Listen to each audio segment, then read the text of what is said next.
നമസ്കാരം. CPM എന്ന പാർട്ടിക്കകത്ത് തിരുത്തൽ രേഖകളും ഒക്കെയായിട്ട് മുമ്പോട്ട് പോകുമ്പോൾ പല ഭാഗങ്ങളിൽ നിന്നും ഇപ്പോൾ പൊട്ടിത്തെറി ഉണ്ടായിക്കൊണ്ടിരിക്കുകയാണ്. ആ പൊട്ടിത്തെറിയൊക്കെ തന്നെ വളരെ രൂക്ഷമാവുകയും ചെയ്യുകയാണ്. ഇടയ്ക്ക് നമ്മൾ കേട്ടതാണ് വടകരയിൽ നിന്ന്, അതുപോലെ തന്നെ കണ്ണൂരിൽ നിന്ന് പൊട്ടിത്തെറി ഉണ്ടാകുകയാണെന്നുണ്ടെങ്കിൽ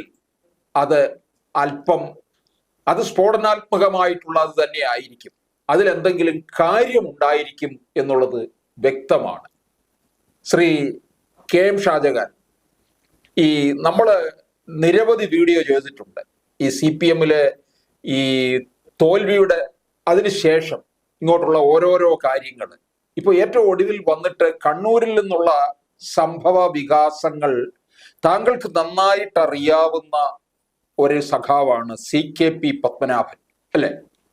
വളരെ അടുത്തറിയാവുന്ന ആളാണ്. അദ്ദേഹം പാർട്ടിക്ക് വേണ്ടി എത്രത്തോളം ത്യാഗം അനുഭവിച്ചിട്ടുള്ള ആളാണ്. അങ്ങനെയുള്ള അദ്ദേഹം ഇപ്പോൾ പല കാര്യങ്ങളും തുറന്നു പറയുകയാണ്. ആ തുറന്നു പറച്ചിലിൽ എന്തെങ്കിലും പാർട്ടിയെ തിരുത്താൻ പറ്റുമോ എന്നുള്ളതാണ് നമുക്ക് അറിയേണ്ടത്. വിജയൻ സൂചിപ്പിച്ചതുപോലെ ഈ ലോക്സഭാ തെരഞ്ഞെടുപ്പിൽ ഉണ്ടായിട്ടുള്ള ദയനീയമായിട്ടുള്ള പരാജയത്തിന്റെ പശ്ചാത്തലത്തിൽ CPM തിരുത്തലിനുള്ള ശ്രമങ്ങൾ ആരംഭിച്ചു എന്നാണ് പാർട്ടി നേതൃത്വം നമ്മളോട് പറയുന്നത്. അങ്ങനെയാണ് എന്ന് നമ്മൾ വിശ്വസിച്ചുകൊണ്ടിരിക്കുമ്പോഴാണ് ഈ പാർട്ടിയിൽ ഇതുവരെ ഉണ്ടാവാത്ത നിലയിലുള്ള പൊട്ടിത്തെറികൾ ഉണ്ടാവുന്നത്. ആ പൊട്ടിത്തെറി ഉണ്ടാവുന്നത് എവിടുന്നാണ്? ആ പൊട്ടിത്തെറി ഉണ്ടാവുന്നത് പാർട്ടി ഇതുവരെയുള്ള അനുഭവങ്ങൾ വെച്ച് നോക്കിയാൽ പാർട്ടി ജയിച്ചാലും തോറ്റാലും പാർട്ടിക്ക് പുറകിൽ ഏറ്റവും ശക്തമായി പാറ പോലെ ഉറച്ചു നിൽക്കുന്ന പാർട്ടിയുടെ ഏറ്റവും വലിയ ശക്തി കേന്ദ്രമായ ശക്തി സ്രോതസ്സായ കണ്ണൂർ ജില്ലയിൽ നിന്നാണ് എന്നുള്ളതാണ് ഏറ്റവും പ്രസക്തമായിട്ടുള്ള ഒരു കാര്യം. നമുക്കറിയാം, കേരളത്തിലെ പാർട്ടിയുടെ ചുവന്ന കോട്ട ഒന്ന്. രണ്ട്, പതിറ്റാണ്ടുകളായി കേരളത്തിലെ CPM നിയന്ത്രിക്കുന്ന അധികാരത്തിന്റെ പ്രഭവ കേന്ദ്രം. നമ്മൾ നോക്കിക്കഴിഞ്ഞാൽ 9 വർഷക്കാലം മുഖ്യമന്ത്രിയായി നയനാര്, അതിനുശേഷം ഇപ്പൊ 8 വർഷക്കാലമായി മുഖ്യമന്ത്രിയായി പിണറായി വിജയൻ, അതുപോലെ തന്നെ പാർട്ടിയിലെ അധികാര സ്ഥാനങ്ങളിൽ ഇരിക്കുന്നവരൊക്കെ നോക്കിക്കഴിഞ്ഞാൽ ഉന്നതരായിരിക്കുന്ന പ്രധാനപ്പെട്ടവരെല്ലാവരും എന്ന് മാത്രമല്ല, പതിറ്റാണ്ടുകളായി കേരളത്തിലെ CPM നിയന്ത്രിക്കുന്ന ജില്ല. ആ ജില്ലയിൽ നിന്ന് ആദ്യം ഒരു ഈ പറഞ്ഞ പോലെ ഒരു ചെറിയ ഒരു പൊട്ടിത്തെറിയാണ് ഉണ്ടായതെങ്കിൽ ഇപ്പോൾ ഉണ്ടായത് ഒരു ഫുൾ സ്ട്രെങ്തിലുള്ള വലിയൊരു പൊട്ടിത്തെറിയാണ് എന്ന് പറയാനാണ് ഞാൻ ആഗ്രഹിക്കുന്നത്. ഇപ്പൊ മനു തോമസ് എന്ന് പറഞ്ഞ ചെറുപ്പക്കാരൻ ഉയർത്തിയിട്ടുള്ള വിഷയങ്ങൾ ലളിതമാണെന്ന് ഞാൻ പറയുന്നില്ല. പക്ഷെ അതും ഇതും തമ്മിൽ ഒരുപാട് വ്യത്യാസമുണ്ട് എന്നാണ് എനിക്ക് സൂചിപ്പിക്കാറുള്ളത്. അപ്പൊ മനു തോമസ് എന്ന് പറഞ്ഞു കഴിഞ്ഞാൽ ഈ പാർട്ടിയിൽ വന്ന് നേതാവായിട്ട് അധികാരം ആയിട്ടില്ല, ചെറുപ്പക്കാരനാണ്. അയാള് ഈ പാർട്ടിയുടെ പ്രവർത്തനം സ്വമേധയാ നിർത്തിവെച്ചതിന് ശേഷം അയാള് ഈ പാർട്ടിയിലെ P ജയരാജൻ എന്ന് പറഞ്ഞൊരു നേതാവിനെതിരായിട്ടാണ് അയാൾ പ്രധാനമായും ആരോപണം ഉന്നയിച്ചിട്ടുള്ളത്. അയാൾ പാർട്ടിയുടെ ജില്ലാ കമ്മിറ്റി അംഗമാണ്. അയാൾ ഉന്നയിച്ച ആരോപണത്തെ പോലും CPM പ്രതിരോധിക്കാൻ കഴിഞ്ഞിട്ടില്ല എന്നുള്ള വേറൊരു കാര്യം. അയാള് ജയരാജനും മകനെതിരെയൊക്കെ ഉന്നയിച്ച ആരോപണങ്ങൾ ഇപ്പോഴും ആ നിലയിൽ തന്നെ നിലനിൽക്കുകയാണ്. അതിനെ പ്രതിരോധിക്കാൻ പാർട്ടിക്ക് കഴിഞ്ഞിട്ടില്ല എന്നുള്ളത് ഒരു കാര്യം. പക്ഷേ അതുമായൊന്നും താരതമ്യം ചെയ്യാൻ കഴിയാത്ത കണ്ണൂർ ജില്ലയിലെ CPM അടിത്തറ തന്നെ തോണ്ടാൻ പാകത്തിനുള്ള CPM കണ്ണൂർ ജില്ലയിലെ പാർട്ടിയെ അടിമുടി വിറപ്പിക്കാൻ പോകുന്ന ഒരു പ്രതികരണമാണ് ഇപ്പോൾ CKP പത്മനാഭൻ എന്ന് പറഞ്ഞ നേതാവിൽ നിന്ന് ഉണ്ടായിരിക്കുന്നത് എന്ന് വിലയിരുത്താനാണ് എനിക്ക് താല്പര്യം. അതിന്റെ പ്രധാനപ്പെട്ട കാരണം എന്ന് പറഞ്ഞാൽ, എൻ്റെ നോട്ടത്തിൽ CPM കണ്ണൂർ ജില്ലയിലെ ഏറ്റവും സമുന്നതനായ, ഏറ്റവും ബഹുമാന്യതനായ, അടിമുതൽ മുടി വരെ കമ്മ്യൂണിസ്റ്റ് ആയിട്ടുള്ള ഒരു നേതാവായിട്ടുള്ള CKP പത്മനാഭൻ എന്ന് പറഞ്ഞ ആളിൽ നിന്നാണ് ഈ ഇപ്പോൾ പാർട്ടിക്കെതിരായിട്ടുള്ള ശക്തമായിട്ടുള്ള കടന്നാക്രമണം ഉണ്ടായിരിക്കുന്നു. ആ കടന്നാക്രമണം എന്ന് പറയുമ്പോൾ അത് വളരെ സൗമ്യമായ ഭാഷയിലാണ് അയാൾ ആ കാര്യങ്ങൾ പറഞ്ഞിരിക്കുന്നത്. അല്ലാതെ പൊട്ടിത്തെറിച്ചു കൊണ്ട് വലിയ വിമർശനങ്ങൾ ആ നിലയിലൊന്നുമല്ല. വളരെ സോഫ്റ്റായി അയാൾ പറഞ്ഞിരിക്കുന്ന ചില കാര്യങ്ങളുണ്ട്. ആ കാര്യങ്ങൾ യഥാർത്ഥത്തിൽ കണ്ണൂർ ജില്ലയിലെ സാധാരണ പാർട്ടിക്കാരുടെ മനസ്സിനെയൊക്കെ വല്ലാതെ നോവിക്കുന്നതാണ് എന്ന് അയാളുടെ പ്രതികരണം കണ്ടാൽ നമുക്ക് മനസ്സിലാവും. അയാൾ പ്രതികരിച്ച് തുടങ്ങുന്നത് എങ്ങനെയാണ്? അയാൾ പ്രതികരിച്ച് തുടങ്ങുന്നത്, എനിക്ക് ഇപ്പോൾ മാരകമായിട്ട് രോഗബാധിതനാണ് ഞാൻ എത്ര നാൾ ജീവിച്ചിരിക്കും എന്നെനിക്കറിയില്ല, അതുകൊണ്ട് അതിനു മുമ്പ് എനിക്ക് കാര്യങ്ങൾ പറയണം എന്ന് പറഞ്ഞിട്ട് അയാളുടെ പ്രതികരണം തുടങ്ങുന്നത് തന്നെ, പാർട്ടിയാണ് എനിക്ക് ഈ രോഗം തന്നത്, എന്നെ രോഗാതുരനാക്കിയത് അല്ലെങ്കിൽ എന്നെ രോഗബാധിതനാക്കിയത് ഈ പാർട്ടി എന്നോട് നിഷ്കളങ്കനായിട്ടുള്ള എന്നോട് എടുത്തിട്ടുള്ള അച്ചടക്ക നടപടിയിൽ നിന്നാണ് ഞാൻ രോഗബാധിതനായി മാറിയത് എന്നാണ് അദ്ദേഹം പറയുന്നത്.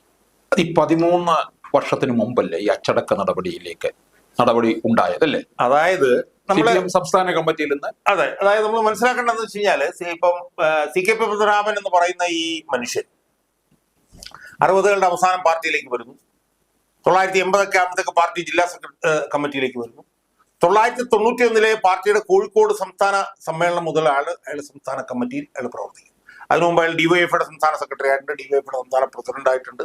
ഏറ്റവും ഈ പറഞ്ഞ പോലെ സൗമ്യനായിട്ടുള്ള, വളരെ സൗമ്യമായ ഭാഷയിൽ മാത്രം സംസാരിക്കുക, എന്നാൽ അടിമുട്ടി കമ്മ്യൂണിസ്റ്റ് ആയിട്ടുള്ള ഒരാളാണ് അയാൾ. 2011 ആയപ്പോഴത്തേക്കും അയാൾ വിവാദത്തിൽ വന്നു. അത് നമ്മൾ ഓർക്കണം. എന്താണ്? അയാളുടെ ഒരു ബന്ധുവിനെ സാക്ഷാൽ പി ശശി പീഡിപ്പിക്കാൻ ശ്രമിച്ചു എന്നുള്ളൊരു പരാതി അയാൾ പാർട്ടിയിൽ കൊടുത്തു. അത് പാർട്ടിയിൽ വലിയ കോളിളക്കം സൃഷ്ടിച്ചു. അതിൽ VS അച്യുതാനന്ദനൊക്കെ കർശനമായിട്ടുള്ള നിലപാടെടുത്തു. അവസാനം ഈ ആരോപണം ഉൾപ്പെടെയുള്ള ഇതുപോലുള്ള സമാനമായ പല ആരോപണങ്ങളുടെ അടിസ്ഥാനത്തിലാണ് പി ശശി ഈ പാർട്ടിയിൽ നിന്ന് പുറത്തേക്ക് പോകേണ്ടി വന്നത്. അപ്പൊ ആ കാലത്ത് മുതൽ തന്നെ ഇയാൾ പാർട്ടിയുടെ കണ്ണിലെ കരടാണ്, ഒന്നാമത്തെ കാര്യം. രണ്ടാമത്തെ കാര്യം, പിണറായി VS അച്യുതാനന്ദ വിഭാഗീയതയിൽ VS അച്യുതാനന്ദനോടൊപ്പം കണ്ണൂർ ജില്ലയിൽ നിന്ന് ഏറ്റവും ശക്തമായി നെഞ്ചുവിരിച്ചു നിന്ന ഏറ്റവും പ്രബലനായിട്ടുള്ള നേതാവായിരുന്നു CKP പത്മനാഭൻ. അതും ഒരു കാരണമാണല്ലേ പാർട്ടിയിൽ നിന്ന് തരം താഴ്ത്തി കൊണ്ടുവരാൻ? അല്ലാതെ അതാണ് ഏറ്റവും പ്രധാനപ്പെട്ട കാരണം എന്നാണ് എനിക്ക് തോന്നുന്നത്. കാരണം കണ്ണൂർ ജില്ലയിലെ CPM-ന്റെ താഴെത്തട്ടിലുള്ള അണികളുടെ ഇടയിൽ ഏറ്റവും കൂടുതൽ സ്വാധീനമുള്ള ഒരു നേതാവായിരുന്നു CKP പത്മനാഭൻ. അപ്പൊ കണ്ണൂർ ജില്ലയിലെ പാർട്ടി അണികളുടെ ഇടയിൽ സ്വാധീനമുള്ള ഒരാൾ VS അച്യുതാനന്ദന്റെ കൂടെ നിൽക്കുന്നു എന്ന് പറയുന്നത് അവിടുത്തെ പാർട്ടിയിലെ നേതാക്കന്മാർക്ക് ഭീഷണിയായതുകൊണ്ട് അവര് ഒരു ചാൻസ് നോക്കി നിൽക്കുമ്പോഴാണ് കർഷക സംഘവുമായി ബന്ധപ്പെട്ടുകൊണ്ട് സാമ്പത്തിക തിരിമറി നടത്തി എന്ന് പറയുന്ന അവിടുത്തെ ഒരു സാധാരണ പാർട്ടി അംഗത്തിന് പോലും യോജിക്കാൻ കഴിയാത്ത ഒരു ആരോപണം, അടിസ്ഥാനരഹിതമായിട്ടുള്ള ഒരു ആരോപണം ഉന്നയിച്ചുകൊണ്ട് CKP എന്ന് നടപടിയെടുത്തു. ശ്രദ്ധക്കുറവ് എന്നായിരുന്നില്ലായിരുന്നു? അതെ, അത് തന്നെയാണ് CKP പറയുന്നത്. ശ്രദ്ധക്കുറവ് എന്ന് പറഞ്ഞുകൊണ്ട് നടപടിയെടുക്കുന്ന സംഭവം ലോക കമ്മ്യൂണിസ്റ്റ് പാർട്ടി സ്ഥാനത്ത് പോലും ഒരു സ്ഥലത്തും ഇല്ലെന്നാണ് CKP അതിനകത്ത്. അതിന്മേൽ CKP ചെയ്തത് എന്താണ്? ചെയ്തതായിട്ട് അദ്ദേഹം പറഞ്ഞത് 15 തവണ എന്നല്ല, 2 അല്ല 3 അല്ല 15 തവണ പാർട്ടിക്ക് അപ്പീൽ കൊടുക്കുകയാണ്. ആരാണ്? പാർട്ടിയുടെ ഏറ്റവും വലിയ ശക്തി കേന്ദ്രത്തിൽ ഏറ്റവും താഴെത്തട്ടിലുള്ള അണികളുടെ ഇടയിൽ ഏറ്റവും കൂടുതൽ സ്വാധീന ശക്തിയുള്ള ഒരു നേതാവിനെതിരെ അടിസ്ഥാനരഹിതമായ ഒരു ആരോപണം വന്നിട്ട് അത് തിരുത്തണം എന്ന് പറഞ്ഞുകൊണ്ട് CKP 15 പ്രാവശ്യം അപ്പീൽ കൊടുക്കുകയാണ്. അപ്പീൽ കൊടുത്തിട്ട് അത് പരിഗണിക്കുന്നില്ല എന്ന് മാത്രമല്ല, CKP അവിടുന്ന് സംസ്ഥാന കമ്മിറ്റിയിൽ നിന്ന് മാടായി ഏരിയ കമ്മിറ്റിയിലേക്ക് ആദ്യം 6 മാസം ഘടകം പോലും കൊടുത്തില്ലെന്നാണ് CKP എന്നോട് പറഞ്ഞത്.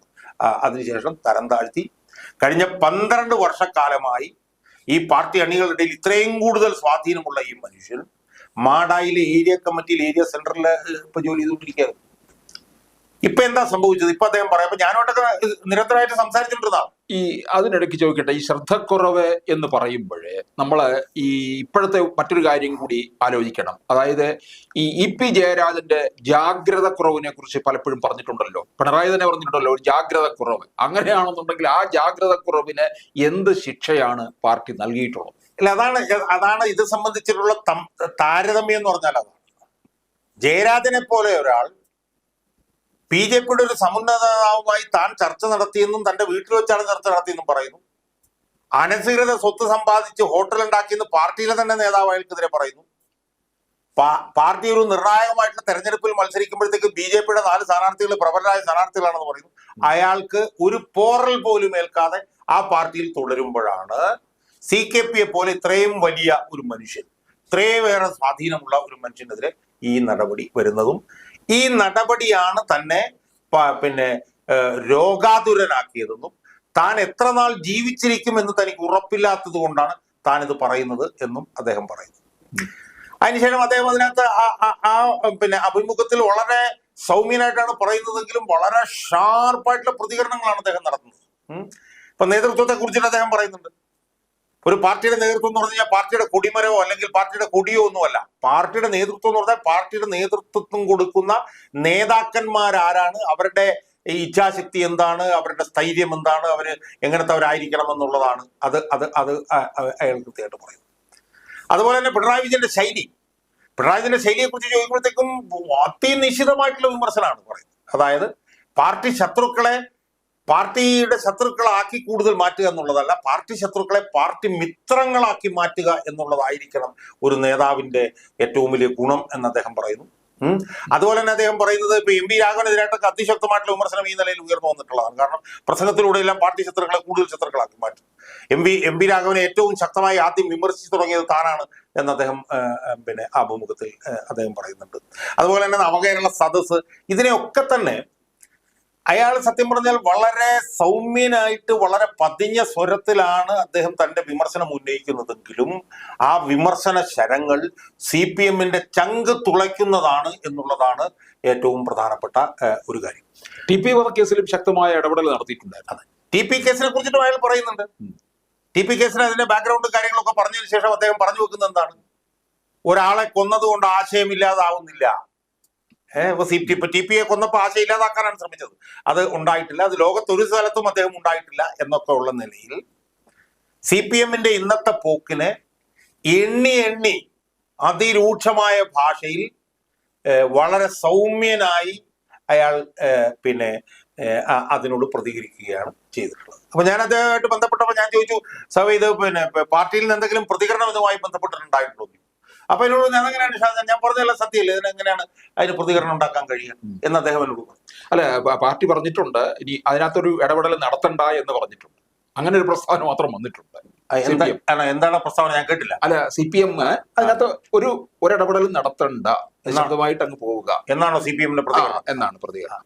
അപ്പൊ നമ്മൾ മനസ്സിലാക്കേണ്ടത് CPMന്റെ ഇന്നത്തെ പോക്കിൽ ശക്തമായി പ്രതികരിച്ചുകൊണ്ട് സൗമ്യമായ ഭാഷയിൽ കണ്ണൂർ ജില്ലയിലെ ഏറ്റവും പ്രധാനപ്പെട്ട ഒരു നേതാവ് പറയുമ്പോൾ അതിനോട് പ്രതികരിക്കാൻ പോലുമുള്ള ശക്തിയില്ലാതെ വിവസ്ത്രമായി നിൽക്കുകയാണ് CPM എന്നുള്ളതാണ് നമ്മൾ കാണേണ്ടത്.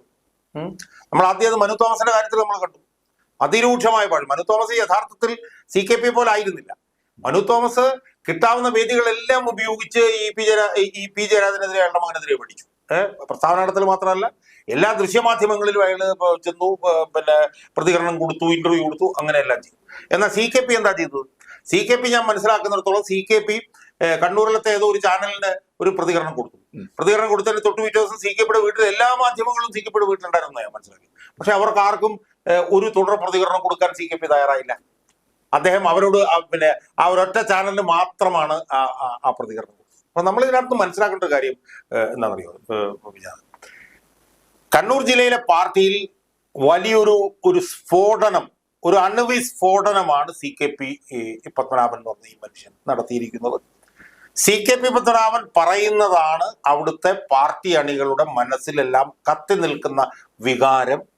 അതിനെ പ്രതിരോധിക്കാനുള്ള ശക്തി ഈ കണ്ണൂർ ജില്ലയിലെ പാർട്ടിയിലെ ഔദ്യോഗിക നേതൃത്വത്തിനില്ല. അതുകൊണ്ട് തന്നെ ഈ പാർട്ടി എത്രത്തോളം ദുർബലമായി കൊണ്ടിരിക്കുന്നു, തിരുത്തലിന്റെയൊക്കെ സമയത്ത് എത്രത്തോളം ദുർബലമായി കൊണ്ടിരിക്കുന്നു എന്നുള്ളതിന്റെ രണ്ടാമത്തെ ഉദാഹരണമാണ് പാർട്ടിയുടെ ഏറ്റവും വലിയ ശക്തി കേന്ദ്രമായിട്ടുള്ള കണ്ണൂരിൽ നിന്ന് വന്നിരിക്കുന്നത്. അതിലാദ്യത്തത് മനു തോമസിൻ്റെതാണ്. മനു തോമസ് വന്നപ്പോൾ തന്നെ പാർട്ടി പ്രതിരോധത്തിലായി. പക്ഷെ CKP പത്മനാഭൻ എന്ന് പറഞ്ഞിട്ടുള്ള ഈ സാധാരണ മനുഷ്യൻ ഈ പറഞ്ഞ പോലെ സൗമ്യമായ ഭാഷയിൽ നടത്തിയിട്ടുള്ള അതിശക്തമായിട്ടുള്ള ഈ ഒരു പ്രതികരണം വല്ലാതെ CPM-നെ കണ്ണൂർ CPM-നെ ഉലച്ചിരിക്കുകയാണ്. അതിൽ നിന്ന് അവർക്ക് രക്ഷപ്പെട്ടു വരാനുള്ള സാധ്യത വളരെ കുറവാണ്. എന്നെ സംബന്ധിച്ചിടത്തോളം എനിക്ക് എത്രയോ കാലമായി അറിയാവുന്ന ഒരു മനുഷ്യനാണ് CKP.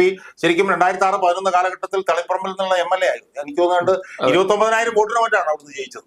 അല്ല, ഇദ്ദേഹത്തിന്റെ വേറൊരു പാർട്ടിയുടെ പണം എടുത്ത് മറ്റൊന്നിനും ഉപയോഗിക്കത്തില്ല. പറഞ്ഞു കേട്ടിട്ടുണ്ട്, ഈ തിരുവനന്തപുരത്ത് നിന്ന് വിളപ്പിൽശാല EMS അക്കാദമിയിലേക്ക് പോകുമ്പോൾ ഇവിടുന്ന് ടാക്സി വിളിച്ച് അവിടെ ചെല്ലാം. പക്ഷെ അതൊന്നും ചെയ്യാതെ KSRTC ബസ്സിൽ കയറി തൂങ്ങിപ്പിടിച്ച് അവിടെ ചെല്ലുക. അപ്പോൾ മറ്റുള്ളവരെല്ലാം ടാക്സി പിടിച്ച് അവിടെ ചെല്ലുമ്പോൾ ഇദ്ദേഹം പറയുന്നത് എന്താണ്? എനിക്ക് പാർട്ടിയുടെ പൈസ അല്ലേ എന്നാണ് പറയുന്നത്. അത്തരത്തിലാണ് അദ്ദേഹം നിന്നിട്ടുള്ളത്. അല്ല, അതിലാണ് അദ്ദേഹം വ്യത്യസ്തനാവുന്നത്. ഇപ്പം പിന്നെ അതുകൊണ്ടാണ് അയാൾക്ക് ഈ ഒരു പിന്തുണ അവിടെ കിട്ടുന്നത്. മനസ്സിലായില്ലേ?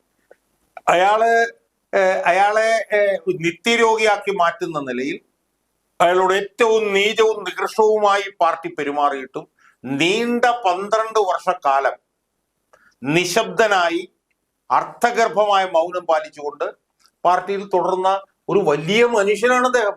വലിയ മനുഷ്യൻ. അവിടെയാണ് ഒരു ചോദ്യം ഉയരുന്നത്, ഈ 12 വർഷക്കാലത്തെ നിശബ്ദത എന്തിനു വേണ്ടിയായിരുന്നു എന്നുള്ളത്. അല്ല, അദ്ദേഹം പറഞ്ഞിട്ടുണ്ട്, എനിക്ക് പാർട്ടിയിൽ നിന്ന് പുറത്തു പോകാൻ താല്പര്യമില്ലായിരുന്നു, അതുകൊണ്ടാണ് ഞാൻ ഈ 12 വർഷക്കാലം നിശബ്ദനായിരുന്നെന്ന് അദ്ദേഹം പറഞ്ഞത്. പക്ഷേ 12 വർഷക്കാലം നിശബ്ദനായിരുന്നതിന് ശേഷം വളരെ സൗമ്യമായിട്ടുള്ള ഭാഷയിൽ അയാൾ നടത്തിയിട്ടുള്ള ഈ പ്രതികരണം 12 വർഷക്കാലത്തെ അയാളുടെ മനോവ്യഥയുടെ ആകെ തുകയായിട്ടാണ് ഞാൻ അയാളുടെ ഒരു 20-25 മിനിറ്റ് നേരത്തെ ഒരു സംഭാഷണത്തെ ഞാൻ കാണുന്നത്. അയാൾ 12 വർഷക്കാലം അനുഭവിച്ച മനോദുഃഖം, മനോവ്യഥ മുഴുവൻ അയാൾ ഏതാനും വാക്കുകളിലൂടെ പതിഞ്ഞ സ്വരത്തിൽ അയാൾ പ്രകടിപ്പിച്ചിരിക്കുകയാണ്. ഇത് ശരിക്കും കണ്ണൂർ ജില്ലയിലെ പാർട്ടി അണികളുടെ മാത്രമല്ല, കേരളത്തിലെ തന്നെ ലക്ഷക്കണക്കിന് വരുന്ന സാധാരണക്കാരായിട്ടുള്ള നിക്ഷിപ്ത താല്പര്യങ്ങളില്ലാത്ത, സ്വാർത്ഥ താല്പര്യങ്ങളില്ലാത്ത അണികളുടെ എല്ലാം മനസ്സിലേക്ക് ഈ CKP പത്മനാഭൻ ഉയർത്തിവിട്ടിട്ടുള്ള ഈ വികാരം കടന്നു കയറിയിട്ടുണ്ട് എന്നുള്ളത് യാതൊരു സംശയവുമില്ലാത്ത കാര്യമാണ്. ഇത് പാർട്ടിയുടെ നേതൃത്വത്തിനെതിരെ പാർട്ടി അണികളുടെ ഇടയിൽ ഉണ്ടാകുന്ന അസംതൃപ്തി, ആശങ്ക വർദ്ധിപ്പിക്കുന്നതിൽ വലിയ പങ്ക് വഹിക്കും എന്നാണ് ഞാൻ വിശ്വസിക്കുന്നത്.